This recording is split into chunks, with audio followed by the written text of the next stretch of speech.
Speaker نے بغیر کسی تحقیق کے میرے خلاف ریفرنس الیکشن کمیشن بھجوایا۔ اس کیس کی بنیاد ہی کمزور ہے۔ قومی اسمبلی میں قائد حزب اختلاف عمر ایوب کے الیکشن کمیشن کے باہر میڈیا سے گفتگو، کہا اسپیکر نے کسی دباؤ یا بدنیتی کی بنیاد پر یہ ریفرنس الیکشن کمیشن کو بھجوایا۔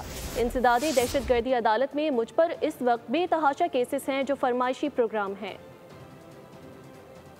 ایک ریفرنس میرے خلاف میرے مد مخالف نے دائر لیٹر لکھا تھا اسپیکر نیشنل اسمبلی کو، اور اسپیکر نیشنل اسمبلی نے وہ ریفرنس بغیر اپنے مائنڈ اپلائی کیے ہوئے وہ سیدھا یہاں پہ الیکشن کمیشن میں بھیجا۔